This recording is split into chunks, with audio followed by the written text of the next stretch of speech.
going on and on and on, and I was just nodding, yes, yes, yes.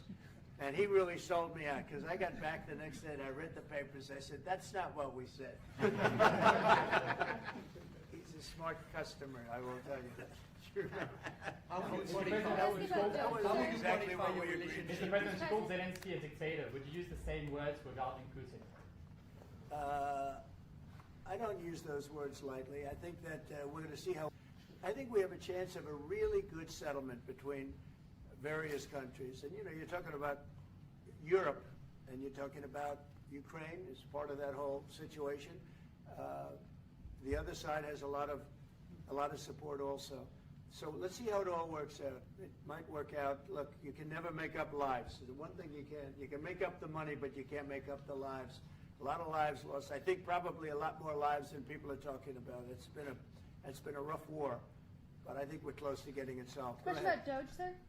Do you think that Doge could benefit from more streamlined communications? There was that email telling employees to give 5 things that they've done last week.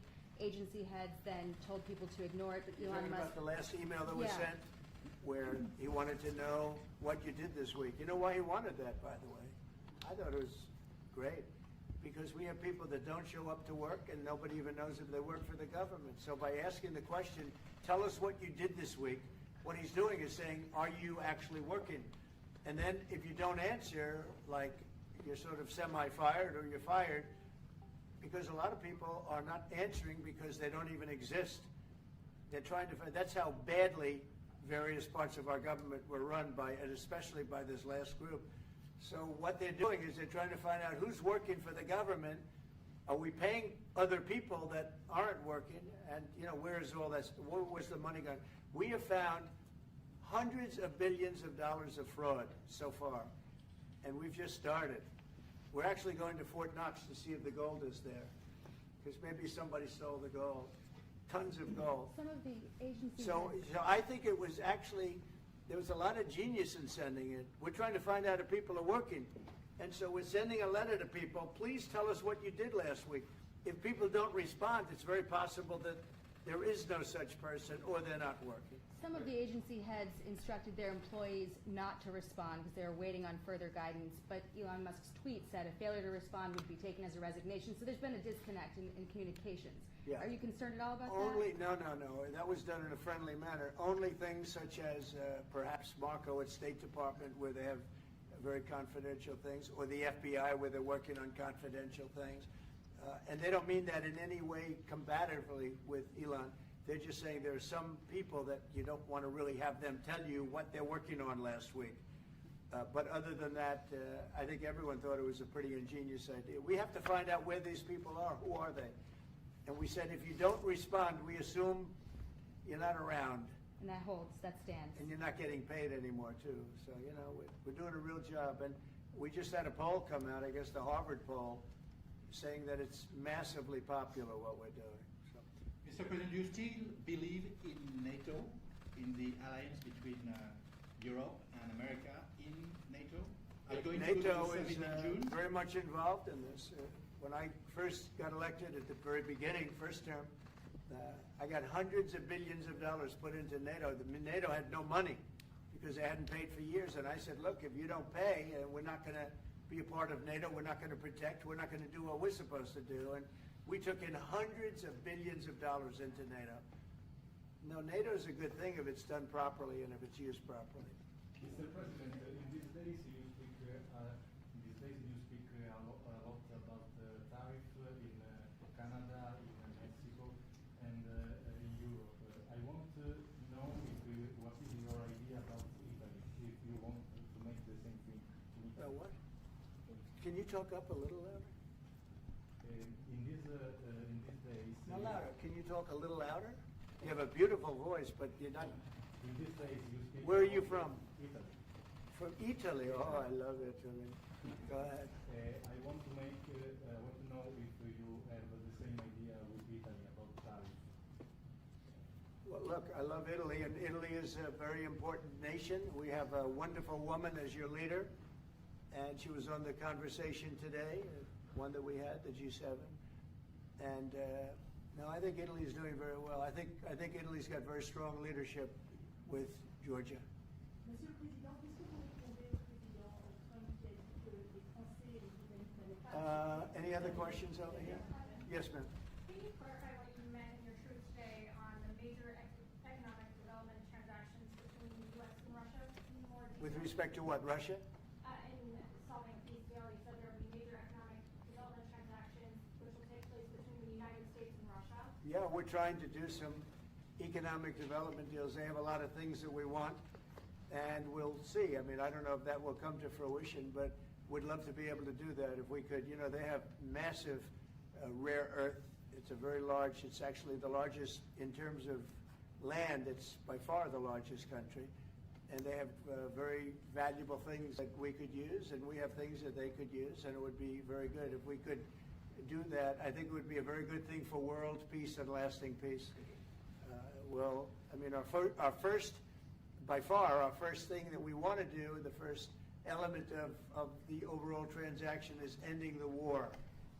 But if, just as we're doing with Ukraine, if we could do some economic development in terms of Russia and getting things that we want, something like that would be possible, yes. Can you explain the rationale, sir, in the U.S. Yes, go ahead, please. Can you explain the rationale in having the U.S. vote against the UN resolutions that Ukraine proposed and also the U.S. proposed? I would rather not explain it now, but it's sort of self-evident, I think. Mr. President, first talked about increasing the tariffs on products from the European Union. Is that still something you want to do today? Well, it's not increasing, it's reciprocal. So whatever they charge us, we're charging them. So it's not a question of increasing. If they charge us 20%, we charge them 20%. If they charge us 30 or 40%, then we do that too. So that would be on European Union, but that really would be with respect to everything. It's reciprocity. So reciprocal. Whatever they charge us, we charge them.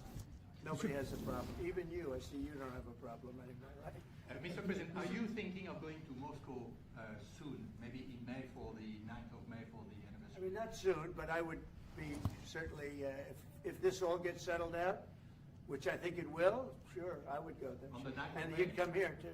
On the 9th of May for on the Red Square? I don't know the 9th of May, no, I don't, I think that's pretty soon. But no, at the appropriate time, I would go to Moscow. Monsieur le Président, est-ce que l'envoi de troupes françaises I ou think the war européennes est can end envisagé en soon. Ukraine? How soon? Within weeks, Weeks? yeah. I think What's so, right for right? Ukraine? Don't you think so? I'd like to have you, I think we could end it within weeks if we're smart. If we're not smart, it'll keep going and we'll keep losing young, beautiful people that shouldn't be dying. And we don't want that. And remember what I said, this could escalate into a third world war. And we don't want that either. Mr. President, your envoy Steve Witkoff suggested a temporary ceasefire in the conflict, but the Russian government has denied that out of hand. Are you worried that they're not feeling in good faith? No, I think they, at some point, will agree to that. I think they probably wanted to. And I think once you have a ceasefire, it's going to end because they're not going from a ceasefire back to war. I think people have had their full. I'm just glad I was able to help because there was no communication with Russia until I came along. Biden didn't communicate. He couldn't communicate with his own child. So Biden didn't communicate. He couldn't. It was terrible. He hadn't spoken to Putin in 3 years. You're trying to end a war. People are being killed. Every week, thousands of people are being killed. Soldiers, in this case, mostly. Also towns, you know, as missiles go in and back and forth. No, it's a shame. This should have never happened. This is a very sad, this is going to go down in the history books. This is a very sad moment because that should have been stopped. That should have never started. And if it did start, it should have stopped the first week, not 3 years later. Okay? Je vais répondre, if you allow me, because I have just, je pense que plusieurs questions de vous et de votre collègue qui ont été posées en français et qui rejoignent les questions posées par les collègues américains. D'abord, cette discussion est utile et construire la paix est une nécessité. La deuxième chose, c'est qu'il y a aujourd'hui une capacité de dissuasion qui est restaurée et que c'est ce que veut dire le président Trump quand il dit il n'y aura plus de problème. Je pense que la force du réengagement américain aujourd'hui, c'est en quelque sorte l'incertitude aussi pour le président Poutine. Et donc il y a une capacité de dissuasion qui est là, qui permet de sceller d'abord sans doute une trêve, la capacité à vérifier que cette trêve est respectée, Et ensuite, un accord de paix qui permettra de reconstruire l'Ukraine, mais de lui apporter aussi des garanties de sécurité. Dans le cadre de ces garanties de sécurité, nous pensons que nous avons notre rôle à jouer. Et donc, on verra à ce moment-là de la discussion, je ne veux pas la préempter, ce qui est nécessaire pour que l'Ukraine puisse rester un pays souverain. Et d'ailleurs, dans les discussions entre l'Ukraine et les États-Unis d'Amérique, il y a cette question d'une souveraineté ukrainienne qui est respectée. Et donc, nous, ce que nous avons préparé en particulier avec nos partenaires britanniques, dans le cadre d'un travail très étroit qu'on a mené ces dernières semaines, et partagé avec tous les pays européens et alliés qui sont prêts à s'y joindre, c'est l'idée de dire on est prêt à apporter ces garanties de sécurité. Les conditions, elles doivent en être définies. Par l'envoi de troupes. Elles doivent être définies par l'accord. Ça peut aller jusqu'à l'envoi, comme l'a dit le président, de troupes qui iront observer que la paix est bien respectée, qui iront se positionner, pas sur la ligne de front, pas pour justement, en quelque sorte, être dans le conflit, mais marquer une présence comme une garantie. Il y a d'autres moyens de soutenir qui peuvent être des soutiens capacitaires à l'armée, des structures nouvelles. Et je pense aussi que l'accord qui est discuté, le président l'a dit, la crédibilité américaine qui est mise dans ce moment, c'est aussi montrer que chacun est dans son rôle, mais que nous avons une unité, Européens et Américains, et donc avec une forme de garantie que les Américains prennent par la discussion sur les minerais critiques qui sont en train de finaliser. For Macron, By the on way, the, that on is the the most, Je pense que that is the most beautiful language. I have no idea what he's saying, but that is She the will most translate. elegant, beautiful language. Go ahead, please. This is a question that was asked by several. What we need to do is make sure that we are building peace. We have Can you speak deterrence up, please? we have deterrence capabilities that have been restored. As President Trump said, there won't be any more problems. We've seen the U.S. re-engagement and the message that that sends to Mr. Putin. We have deterrence, which will allow a truce to take place, verification of that truce, and then a peace agreement can be put in place so that we can start rebuilding Ukraine with security guarantees. And we have a role to play in that. Again, I'm not preempting any discussions, but we've spoken about Ukraine's sovereignty, and that has been a subject of discussion between the U.S. and Ukraine. We have also been working closely with our British partners this week. We've shared this information with other European countries, and we are ready and willing to provide those security guarantees, which could perhaps include troops, but they would be there to maintain peace. They would not be along the front lines. They would not be part of any conflict. They would be there to ensure that the peace is respected. Our assistance may include other capacity building, perhaps for the military. We see U.S. credibility here. We each have our role to play, but it will be done in a united fashion. Mr. President, do you think that Ukraine under- should give up a part of its territory? Well, we're going to see. It's a negotiation that's just starting, and they've been fighting, and there's been a lot of land that's been taken. So we'll have to see how that works out. That's part of the negotiation. I will say there was great unity in that room today. We were via Skype or whatever, but it was great, tremendous unity today in that room with the other countries. Ukraine wants I was very some of impressed the by it. territories back. Can they take it back? What they lost in the past years? That's not an easy thing to do, is it? Right? It's not an easy. Just asking whether or not you can take back the land that they lost. And I say that, yeah, perhaps some of it, yeah, I hope so. But that's not an easy thing to do. But it's not Macron, on the frozen It's Russian going to be asset. something we're talking about. Will you For convince Macron, Vladimir on the Putin to front- accept the European troops as peacekeeper, would you think? Yeah, he will accept that. He will accept I've it. asked him that question. You talked to him? I've asked him that question. Is said France yes? going to lift the block on the Because 300 he's billion? not, look, if we do this deal, he's not looking for more war. He doesn't mind. But I've specifically asked him that question. He has no problem with it. Is France going to lift the block on the 300 billion in frozen Russian assets in Belgium? France has opposed unfreezing it to pay Ukraine and compensate the U.S. for its support. Is France going to lift its opposition to that? This is, we speak about frozen assets. We already used them to back precisely the loans negotiated at the G7.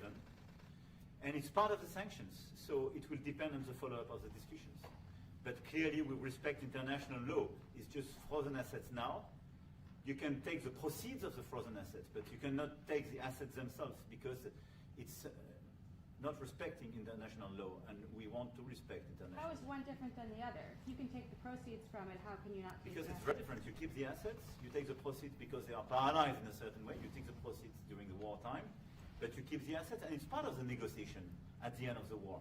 Because, I mean, this war costed all of us a lot of money. And this is the responsibility of Russia, because the aggressor is Russia.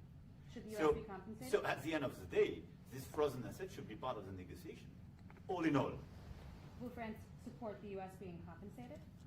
I support the idea to have Ukraine first being compensated, because they are the one to have lose a lot of their fellow citizens and being destroyed by these attacks. Second, all of those who paid for could be compensated, but not by Ukraine, by Russia, because they were the one to aggress.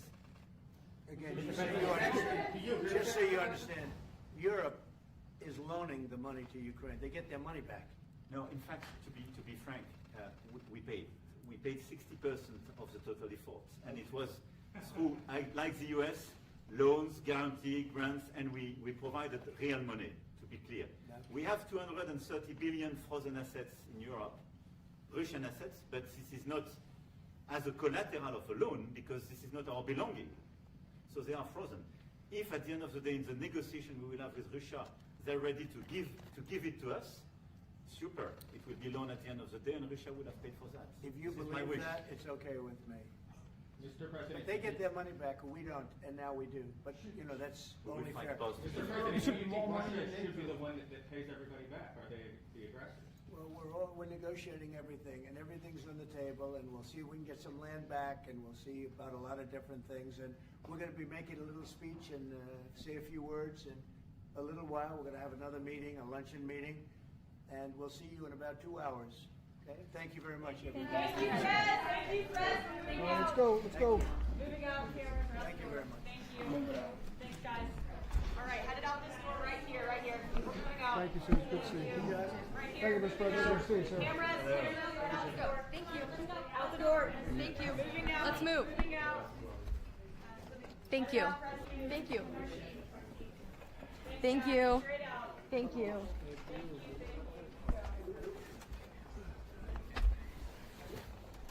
Emmanuel Macron est venu demander à